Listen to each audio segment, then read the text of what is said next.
नमस्कार मित्रांनो, तुमचं स्वागत आहे पार्ट 3 मध्ये। तुम्ही पार्ट 1 आणि पार्ट 2 ला खूप सारं प्रेम दिलंय। आता तुम्ही लोकेशन ओळखा मी कुठे गेली आहे आणि सॉरी बरं का, व्लॉग यायला थोडासा उशीर झालाय। तर तुम्हाला मीच सांगते मी कुठे गेली आहे। मी गेली होती खडकवासला डॅमला।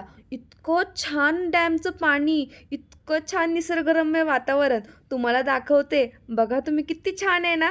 तुम्ही सुद्धा फिरायला जाऊ शकता, पण गेले ना तुम्ही तुमच्या जीवाची काळजी घ्या। पाण्याच्या जास्त जवळ जाऊ नका। डोंगरमाथ्याला तुम्ही फिरायला जाता तर डोंगरमाथ्याच्या कडेला जाऊ नका।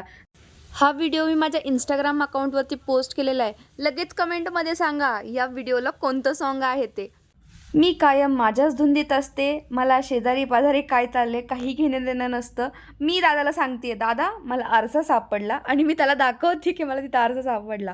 इतकं छान निसर्गरम्य वातावरण। एका बाजूला मस्त असा डोंगर आणि त्याच्यावर हिरवेगार झाडी, आणि एका बाजूला मस्त असं निळं निळं पाणी। तुम्हाला पण दाखवते, छान आहे ना। तुमचं सुद्धा पाय निघणार नाही, इतकं छान वातावरण आहे तिथं। आणि तुम्ही सुद्धा कधी गेला तर नक्की फोटोज वगैरे काढा आणि मला टॅग करा।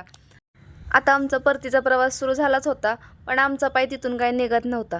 शेवटी आम्ही मनावर दगड ठेवला आणि तिथून जायचं ठरवलं। थँक्यू सो मच मित्रांनो, तुमच्या सपोर्टशिवाय आणि तुमच्या प्रेमाशिवाय मी काहीच नाही आहे। तुम्ही आहे म्हणून मी आहे। तुम्ही माझे प्रत्येक व्हिडिओ बघता, व्लॉग बघता, त्यासाठी मी तुमचे खूप ऋणी आहे। आणि अजूनसुद्धा व्लॉग्स येतील, व्हिडिओज येतील। तुमचं प्रेम, तुमचा सपोर्ट असाच कायम माझ्या पाठीशी राहू द्या। आणि तुम्हाला अजून कोणते कोणते व्लॉग बघायला आवडतील मला कमेंटमध्ये नक्की सांगा। जर तुम्हाला असेच नवीन नवीन व्हिडिओ बघायचे असतील तर आपल्या चॅनलला सबस्क्राईब करा, लाईक करा, शेअर करा आणि कमेंट करा। Thank you so much for watching.